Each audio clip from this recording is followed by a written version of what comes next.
আজ রাতের আয়োজনে ছিল চিকেন স্টু বা চিকেনের হালকা পাতলা ঝোল। হ্যালো বন্ধুরা, আমার একটি নতুন ভিডিওতে সবাইকে স্বাগত।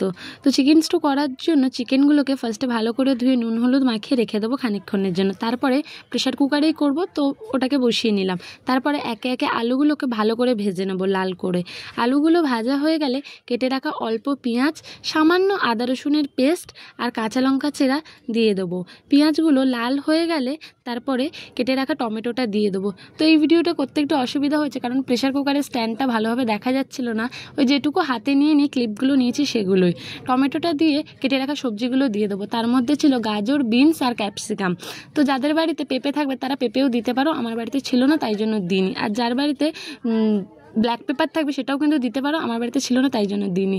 সবজিগুলোকে ভালোভাবে একটুখানি ভেজে নেওয়ার পর তারপরে একে একে মাংসগুলো দিয়ে দেবো, দিয়ে একটু ঢাকা দিয়ে দেবো। তারপরে খানিকক্ষণ পরে ঢাকা খুলে আবার ভালোভাবে নাড়িয়ে চাড়িয়ে নিয়ে ভেজে রাখা আলুগুলো দিয়ে দেবো আর অল্প জল দেবো। যেহেতু প্রেশার কুকারে বেশি জল লাগে না, কড়াই যেরকম ফুটতে ফুটতে ঝোলটা শুকিয়ে যায়, প্রেশার কুকারে কিন্তু সেই রকম লাগে না। যেটুকু ঝোল দেবে সেটুকুই কিন্তু ঝোল থাকবে। তারপর জল দিয়ে আরেকটু গুঁড়ো গরম মশলা দিয়ে আরেকটু আমি চেখে দেখলাম নুনের প্রয়োজন ছিল বলে আমি একটু নুনও দিয়ে দিয়েছি, দিয়ে ঢাকা দিয়ে দেবো।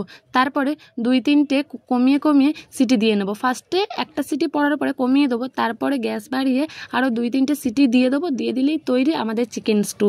তো খাওয়ার সময় আর ভিডিও নেওয়া হয়নি, তার জন্য ক্ষমা চেয়ে নিলাম।